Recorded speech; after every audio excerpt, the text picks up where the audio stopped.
Today, I'm making a video for you about how to handle ADHD if you have it, and even how you might advance the neuroplasticity of your brain even if you don't have it. So, what prompted me to want to make this video today is that a good percentage of my clients that I work with have been diagnosed with ADHD, and a good portion of them are already successful executives or managers, and they deal with this day in and day out. And yesterday I saw an article in the Journal of Psychiatry from October that there was a research study done by the University of Washington that pinpointed the fact that you can have ADHD and have time periods in your life where your ADHD can be completely in remission. And this isn't something that most people hear about. Honestly, I had not heard about it. And yet, my experience has been that this is true, that this can be absolutely true because I've seen it in my clients. I've seen them learn how to manage it and even do so being off medication. I'm not saying everybody should be off medication if you're on it, but I've seen people's brains learn to become more organized, process their emotions, thoughts, feelings better when they work on them. So, one of the biggest findings of this research, in my opinion, was the fact that the study showed that people who have the most demanding work, people with ADHD who have demanding work, who love their work, who are engaged in their work, those are the people who have the greatest chance of having their ADHD be in remission, not appear again, not really affect them. And when I think about this, I think, oh my gosh, that makes sense for all of us. If you don't have a job that you love, if you're not invigorated and in love with what you do every single day, are you really going to get to the top of your career or be in the spot that you want to be in? Are you really going to have good quality of life? Are you going to have well-being? Are you going to have a feeling of happiness? One thing I love about the EQI 2.0 assessment and model is that it is an indicator of how successful are you and how happy are you, implying that you don't want to have one without the other.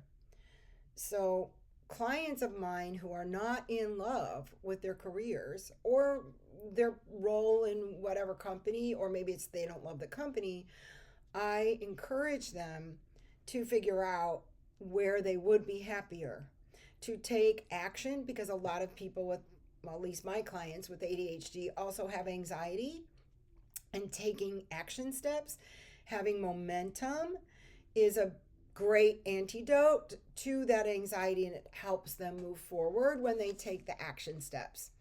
Anybody doing that will feel more empowered and more in charge of their own career destiny, or just their life destiny, if you will.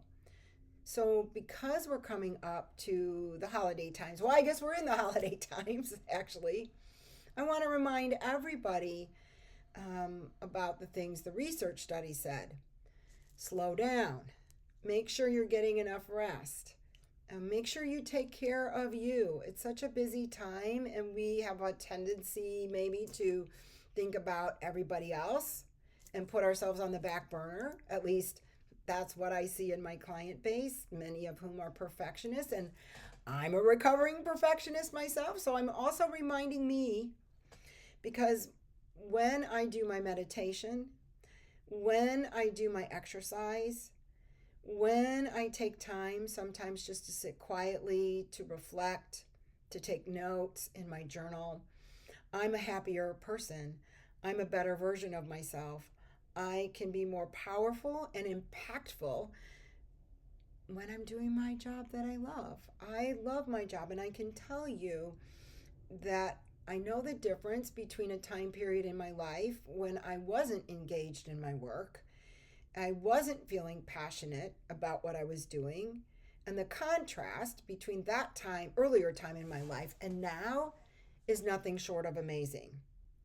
And though it took me a lot of hard work and I had to have help, I mean, I think a lot of us need to have help from a therapist or a coach or a trusted advisor of some sort, a support person who will challenge you and help guide you to become the very best version of yourself that you can possibly become. I just want everybody to know that it's entirely possible. It's a simple equation of you put in the work and you will find what it is that makes you happy and the most productive and the most engaged. One of the EQ skills that helps with this is impulse control. Impulse control is really important for executives or managers or supervisors with ADHD because they will tend, if they have low impulse control, to make snap decisions without thoughtfully slowing down to consider all the ramifications and study all the different factors involved.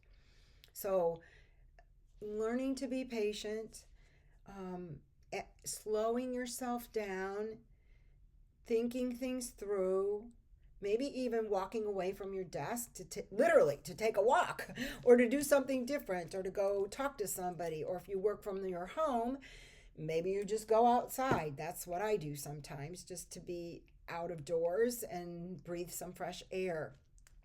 So, again, this study I think is so remarkable to remind us that when we are the most engaged in demanding work, whether it be a hobby or your career, something you're passionate about, you are going to be the most organized. Your brain's going to work the most efficiently. You're going to have the happiness and well being that you're striving for.